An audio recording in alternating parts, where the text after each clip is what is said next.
Bonjour, hello. Good bonjour. Takeaway. Please. Could I have a cappuccino with oat milk, please? I will have exactly the same thing. Same thing? Perfect. I love this place. What's your favorite thing about it? The staff. Yeah? Yes. Wow, she's quick. Yes, She's quick. of course. And the banana cake, Yeah, obviously. But today we'll just take a coffee, I think. Thank you. Bonjour. That's right, yeah.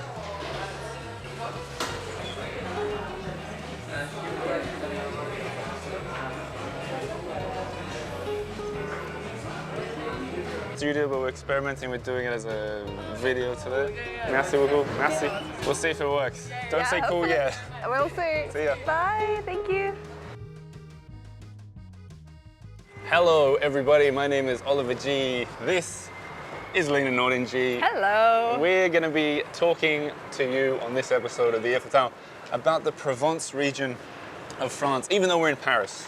Yeah, we are. And it's a beautiful October day in Paris. And finally, I feel like the sun has come out, which is very exciting. But enough about that. Enough about Paris. Forget because Paris. We are talking about Provence. That's exactly right. So what we're going to be doing is giving you the 5 golden rules for visiting this beautiful region of France. If you're listening to this as a podcast episode, it should be just a regular podcast episode. But if you're watching, you'll see us walking from the delightful Back in Black Cafe Exactly. in the 11th arrondissement and walking down to the Seine River. But really, it's a walk show. We're walking and talking, walking in Paris, talking about France. That's what we're doing. So far, so good?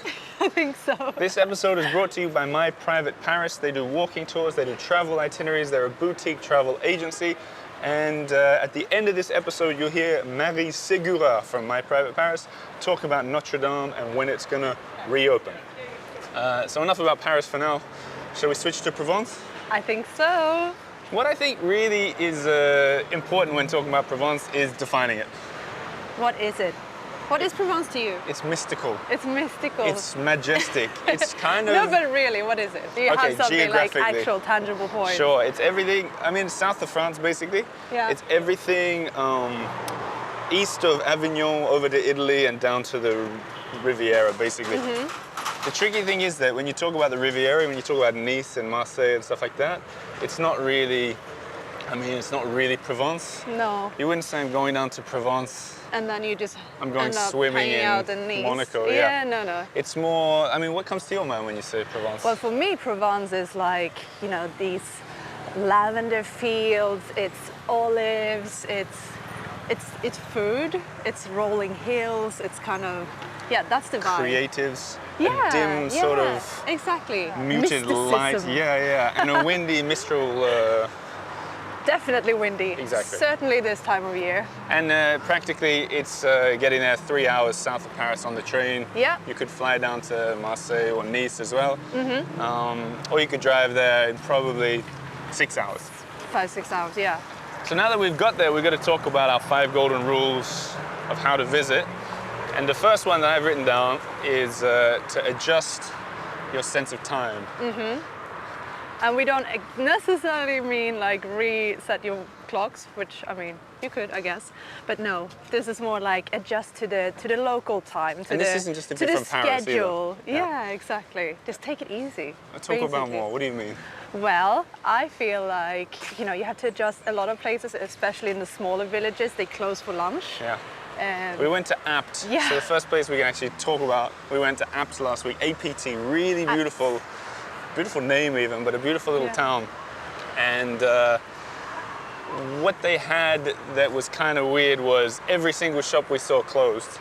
Yeah, so at lunchtime. we came there at lunchtime, and it's very, very sweet, and it has all these pastel-colored buildings, and it's great. But I felt like, oh, is this it? I thought it would be a bit more lively, and I didn't realize that it was lunchtime. We thought it was like. So it was like a little bit of a like ghost town. It was a little bit like a ghost town. It felt like even the restaurants were reluctantly open. Yes, they were like, ooh, lunch. I don't know. Yeah, we came a bit late too, and they're like, ooh, what are you doing? Yeah. So it's not just that. It's like if you go to some of the smaller villages of Provence. Yeah. We've done this. We arrived late into a town or a village, and we're like, is there a restaurant near? And they're like, oh, they're all closed. It's 9 p.m., But here are some eggs and some bread from my pantry. I'm glad you said that. People are friendly. Yes. People are super friendly. You're referring to our honeymoon trip. I am a little So we bit. went to Provence on our honeymoon as Yeah. well, and on a the most budget trip anyone's ever gone to Provence. Ridiculous. Which, looking back, is not necessarily the best way to do it. But Well, it was an adventure. okay, so adjust your time, and that also means maybe become a bit of a morning person. Mm-hmm. There are a lot of markets that you need to think about. Yeah, definitely. And they don't go on for very long. That's the thing. I feel like 2 o'clock is the general cutoff for markets. Yeah. So yeah, get there early. Also, the best bits always go in the beginning. So True. hot tip: go early. There's a really good segue between that first point, that first golden rule, and the second golden rule. Oh yeah. Which is, it's going to sound weird.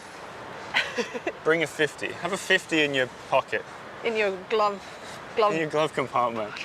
Keep a 50 on you. And what I What mean, does that mean? what I mean by that you is- need to be armed. Is that so awful? no. I mean, No, keep no. a 50 euro note.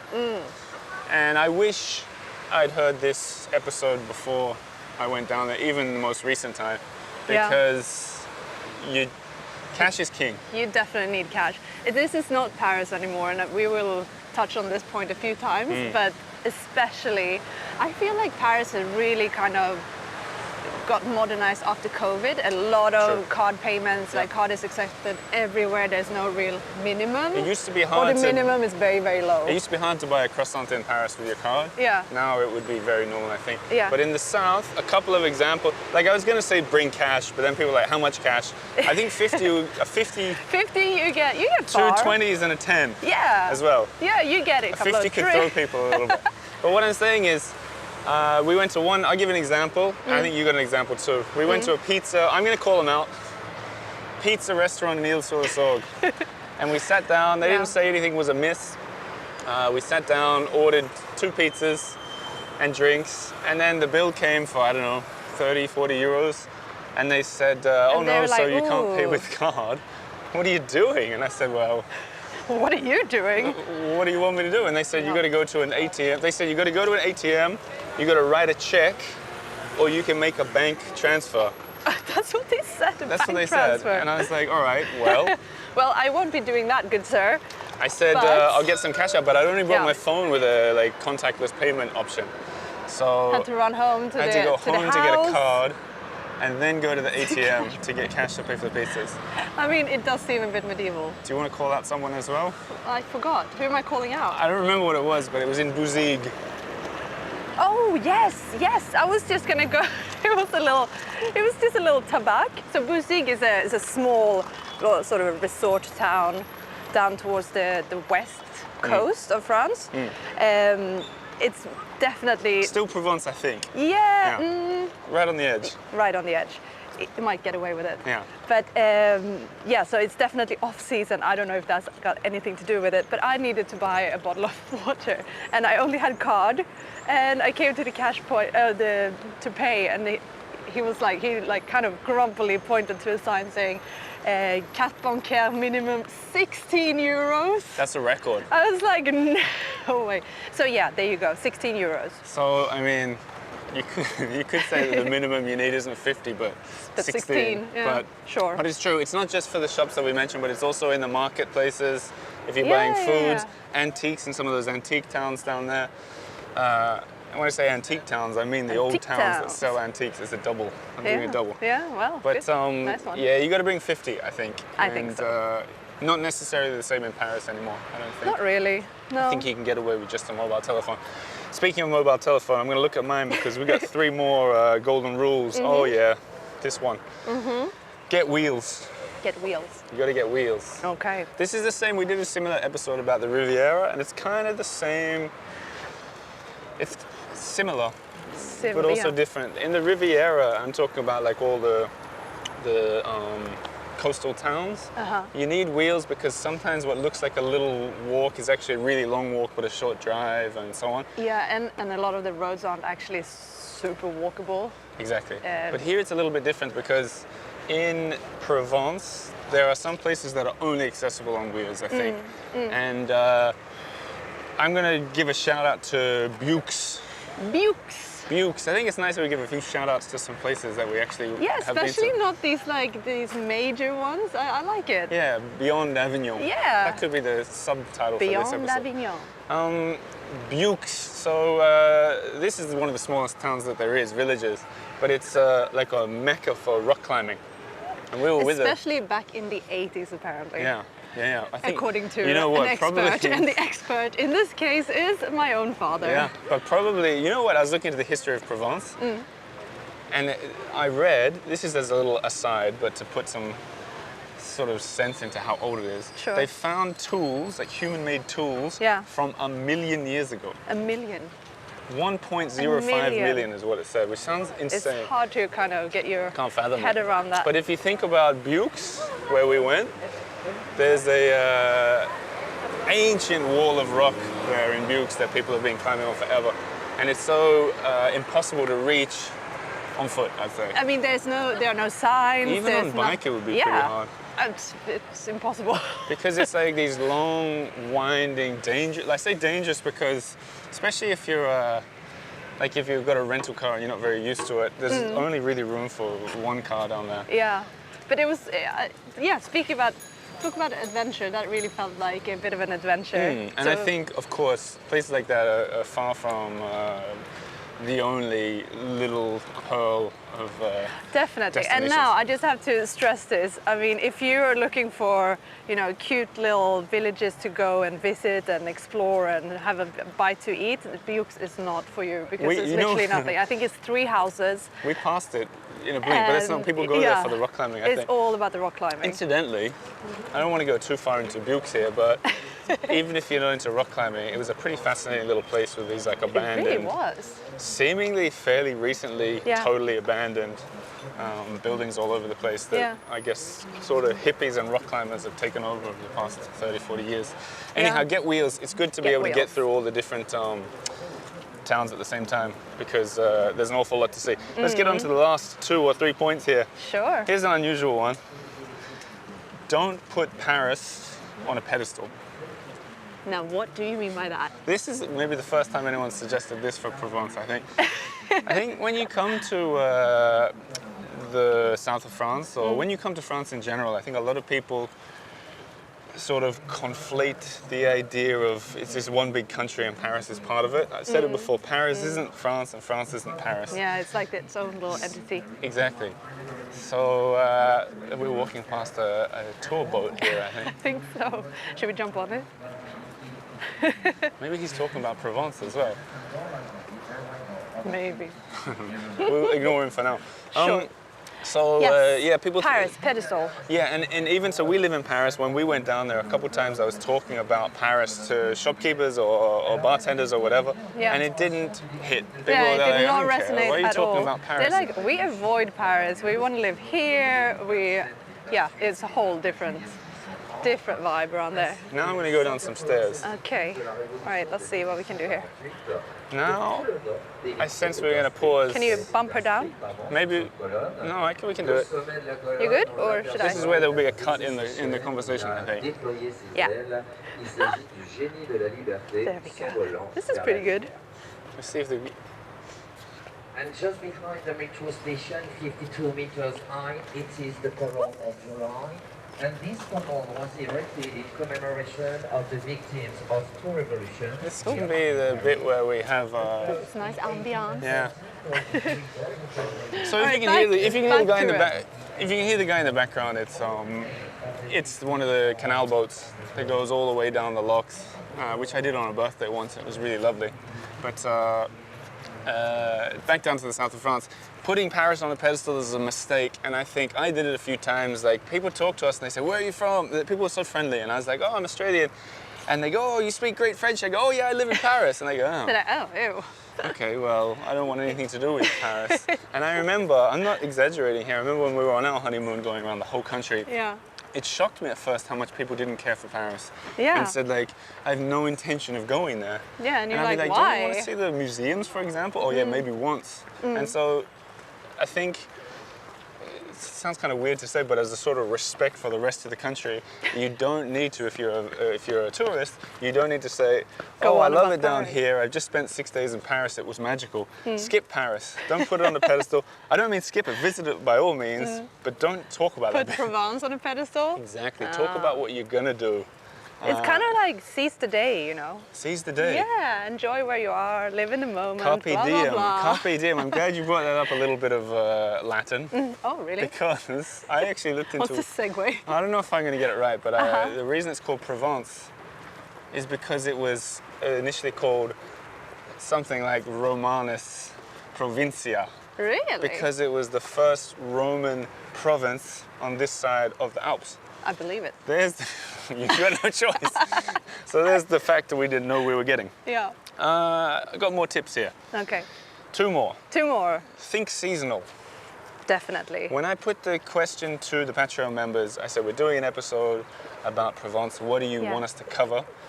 Seasonal. The 2 big takeaways were the time of year to visit and whether you can get there with or without car. Yeah. But the seasonal thing is huge. I think a lot of people are sort of concerned about it because obviously, like with the Riviera, there's 2 or maybe 3 months that are The high season. the high season. For which, sure. Well, which is the summer months. Yeah, and when you compare it to Paris, which is sort of perpetually in Well, it's bloom, evergreen, isn't it? Yeah.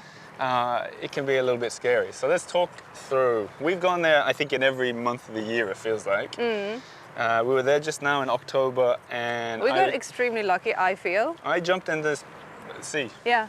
I literally was jumping in the sea in October. I mean, we had some windy days, and I think that's what you got to look out for in the autumn. If you're a bit sensitive to wind, it will be windy. But for me, just going back to what Provence is for you and what you kind of connect it with, I think lavender fields is a big thing for a lot of people. And the lavender fields, that is not evergreen. That's March till early August. Yeah, exactly. March till early August is the lavender. I never went frolicking in the lavender yet. No, me neither, because we seen have it. actually always missed it. Yeah, no, I've seen, we've driven past it at one point. And that, I mean, it is important with the season because even though we know, I never really think about it. So we missed it. So I think I looked on the tourist board for Provence, and they said they have 300 days of sunshine. The Mistral that we've referenced, which is a big, strong wind, they say it blows away the clouds and leaves 300 sunny days a year, which I like that. That is good PR. I kind of That's find good it hard PR to believe as the well. Mistral. I don't know if it's true, but it sounds really lovely that it's that warm. Sure. But basically, I think they say March till the end of November, you can get away with a good visit. Winter, I bet we've been there too in the winter. It's very dead and it's not at all the vibe that you really expect this sort of, No, not this like, dinners outside under the olive trees, none of that, I guess. But you can still enjoy it, of course.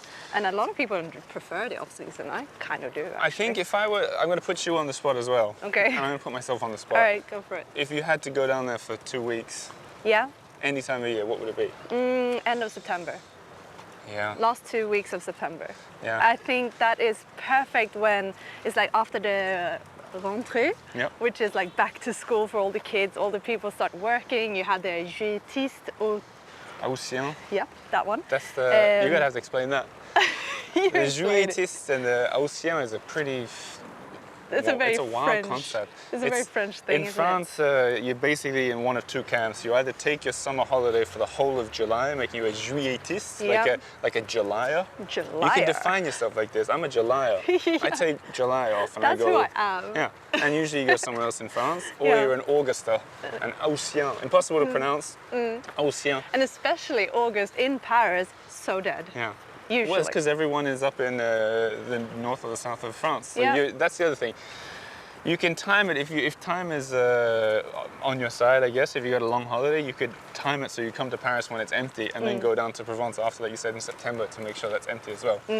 So I don't know. How about you? I lean towards the same, I think. Maybe Really? I like summer, so maybe a little bit earlier, but I would personally not go on season because... No. Also, it can get very hot. Yeah, like true. heat wave hot. Yeah, too hot. Yeah. Especially if you're from a country where you like to have air conditioning. Yeah, I know that. You might not be too happy. We've done 5 points. I've got the 6th one here. don't be too ambitious. It's a big region, and I think we said this is one of the ones that I was inspired by our Riviera list. But I think it would be easy to, I've met people who said this. They say, Yeah. I'm going to Provence for 3 days. I'm going to 28 towns. Yeah, I'm gonna go here, here, here. I'm gonna go. I was gonna say bullfighting, but that's got nothing to do with anything. Bullfight watching, Yeah, no? It could be maybe, that. Yeah. maybe. Yeah. But yeah, totally agree. There's a risk in trying to do too much because, similar to how we said, you got to adjust your pace. Yeah. When you go down there, you're not rushing about. No one's rushing about. No. And you're going to stick out like a sore thumb if you go down there and just run through everywhere and say, I got to get to the next place, I got to get to the next place. It'll be like you haven't seen it at all. Yeah. There's some towns down there, like Avignon, really deserves a proper look. Well, that's a city. That's a city. That's big. And if I think you're we're talking about the little towns you can definitely, tick off. We a could couple in a controversially day. call them 1 hour towns. I've said similar, regular listeners to the show Oh will yeah, know what some I'm people talking take about. offense. Yeah, but there are definitely some 1 hour villages down there. But Yeah. if you look at, like to drop some names of some places that we went, like Ile-sur-le-Sorgue again, or even Apt, kind of wild, but I think you could do it in an hour. I think so. I mean, You could have it as a especially lunch stopover and if a you little wander. focus on the old part of the towns, which is usually, to be fair, like where you want to go as a tourist. Yep. That they're usually small. Yeah. Yeah, not many little roads, and you can easily. So I'm kind of contradicting myself saying that, yeah. Okay, well. But you know what I mean? You can do it. It is possible to do it quick, but then you're doing it wrong. It's cheating. It's Yeah. like skim reading books. Yeah. You know? It's like, oh, I can I read. think recently you said like France is not Europe is not a checklist. I Yeah. went bigger and bigger there. Paris, France, Europe. It's not a checklist. That's a good way of phrasing it, actually. Yeah. Provence is not a checklist. No. I think it's totally Provence legit to, It's a verb. I don't know. It's a state of mind. I think if you go down there and you spend some time down there and really get to know the places and find where you want to go back, I think you'll appreciate it more than if you just whiz through stopping I think all so over the too. place. Okay. I think that's a good tip. I think now what I'd like to do is point out for the people watching on YouTube, if you've been listening to this as just an audio episode, I recommend you go check on YouTube, because what we've been doing while we've been walking is we walked down through Bastille, we took the ramp down into the old Bassin de l'Arsenal. And I think a lot of people don't realize that you can do this really lovely walk. We've got the column of the Bastille right behind us. To this side, you got all the flood markers showing where the Seine River has flooded.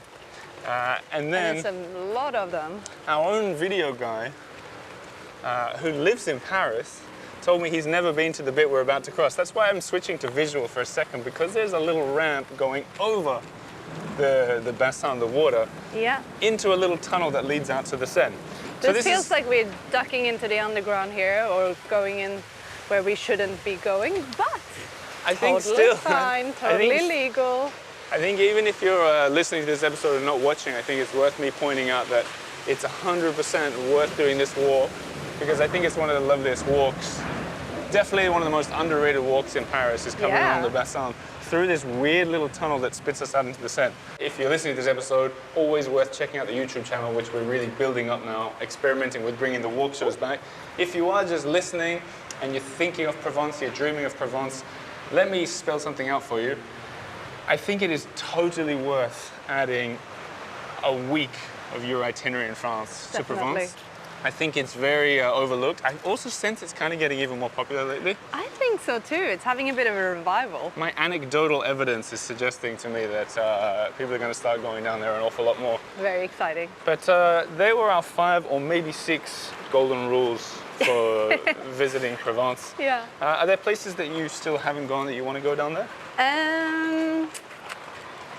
The lavender. The lavender, Yeah. for sure. Yeah. And I also would like to see some olive oil being made. That would be very cool. That's on my list. How about you? Do you have any? Me too. I Yeah. would like to go into, we went to towns like Saint-Rémy de Provence and Yeah. these beautiful little ones that we've talked about Yeah. before. I would like to go and spend maybe 2 weeks walking through the whole district, like hiking. You know, people do a lot of the hiking. Yes.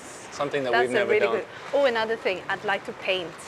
I'd like to actually paint because every time we go there, there's no time. So Perfect. that's kind of, connecting back to what we said before, just take the time. Brilliant. Yeah. Dare to discover, get out there and see more. And speaking of daring to discover, for those of you who are watching us, we've just finished the walk through the secret tunnel.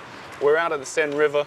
If you look that way, you've got the Notre Dame. Beautiful. And I think what we can finish on is by saying thank you for watching this episode of the Eiffel Tower. Hang around for a bit from Marie Segura from My Private Paris, talking about the Notre Dame. Otherwise, enjoy your trips to Provence. Ciao. Marie from My Private Paris, how you doing? Hey, how are you doing? I'm excited. I'm excited because I can feel change in the air and it's about Notre Dame. Yay! Tell me, do you remember, I mean, of course you remember, where were you when it was burning down? Yeah, I was watching it. I was crying and watching it from Ile Saint-Louis. You were on the Ile Saint-Louis? Yeah, just on the, the quay of Ile Saint-Louis. So, Which side? when you look at Notre Dame on the left, so yeah. Oh, you were down there by the, okay, so you had a really where good view. You know the swans Yeah, are yeah, always yeah. there, so that's And a where I weird was. stone turtle is there now, or a Yeah. tortoise. What is that, by the way? Do you know? I have no idea. That's so unusual. But yeah, I was there, and it's Wow, actually you it's were at a actually great place to yeah. see it. It's actually my one of my friend is was calling the firemen when he saw the smoke, so he was one of the first to have called the firemen. Wow. Because they are living on Ile Saint Louis, so yeah. Wow. I mean, that must have been... Yeah, that was very like everyone. I was really in shock, and so he sent me the very first picture with the smoke, and I was kind of laughing like, "Oh, what's going on? That this is weird." But I never thought that an hour later this will be transforming into the actual fire. So you must have been there early as well because they closed everything off. You couldn't get to that island after a couple hours. Yeah. Wow. Did you take pictures as well? Did we? Maybe we did a little bit, but I think it was more, we were just more holding each other, and people were praying and singing and hymns and stuff. and we were just like, and I remember at one point one of the firemen was saying, out loud, he was saying, "Okay, we need to go to the North Tower. If not, it's going to be collapsing, and if we don't save the North Tower, everything's going to collapse." And we were just like, we're holding our breath. And Wow. so it was a very intense night until the end, let's say, of the night. We were just hoping for the best, which happened. It didn't collapse, so that was the best is surely December 8th. Yes. So I find that there's a lot of mystery around this. I think they said they wanted to open it for the Olympics. Yeah, I mean, I think it was more the government that say they wanted to open it for the Olympics, but straight away the team that was in charge of the reconstruction said we need more time to make things, safe and beautiful as it used to be. They work. I mean, I'm amazed. Like all of Parisian, like it's incredible the work they made in only 4-5 years only. How do you even estimate that? Like, I imagine they're like, you need to restore Notre Dame that burned. How long is it going to take? And they just said 5 years. It's incredible. I mean, the Notre Dame was built in about 200 years. Yeah. And now in 5 years, I mean, I know it's only the roof, but still, I mean, this is just, to me, it's so impressive. I'm looking forward to see what is inside now. Yeah. Because the outside we can see a little bit. Have you got any with your connections any way of getting in there before it opens? No, but you know what? I'm okay to wait a little bit more. I'm okay to wait until the mass, because I think also it needs to be probably, I mean, I don't want to see it with still, work going on. It's like arriving to a dinner party too early. Yeah, I want Notre Dame to be ready, to be all beautiful for us. Fair enough. Well, tell us, can you walk us through the official thing? 8th of December is a mass. So there is this big mass open to everyone. So that's going to be on the 8th. That's going to be a hot ticket. No one's going to get into that. I think most of the people will be outside on the parvis, and I hope they're going to put those screens so we can follow what's going on inside. But even that, it'll be crazy busy. Oh yeah, it's going to be a big. I want to be there. I want to see that. Yeah, for sure. Okay, so then there's that mass, and then what? December 9th, it's open to everybody again. So that's the thing they're not really clear about. Yeah. So we need to see. Maybe they also want to see, how it goes with the 8th. But normally, they say that it's going to be at the beginning of the 2025 that it's going to be reopened in a daily basis. I'm sure that during Christmas also they're going to do like special events. But for now, they really called on the groups that they don't want the people to come like 20 people at a time. So they say it's not going to be, for groups, it's not going to be until, April, maybe May, right. Just to be sure the people are coming here for praying mostly and for the spirituality. and a bit less for just taking pictures and videos, basically. What about you're talking to people around the world, many who maybe are coming to Paris before December 8th. What's the best way to experience Notre Dame right now? You can still go very close to it. They built those. Maybe you've been there. Those stairs, like you can go on the like top. bleachers. So, Yeah. so you can really see Notre Dame from from different various angles. I would say just go around the island, and you can still enjoy the presence, let's say, of Notre Dame, even if you not go inside. And for the people that are really frustrated, and I understand, to not be able to go in, I will definitely say go to Sainte-Chapelle. It's just right by Notre Dame. It has been made in the same kind of time, so it's interesting to see the stained glasses there. So I would say, go for the outside of Notre Dame and jump in Sainte-Chapelle to make a full experience. There you go. You heard it from Marie Segura from My Private Paris. More from you soon. Yes, And with pleasure. Thank you. and thanks for being on the show. Thank you.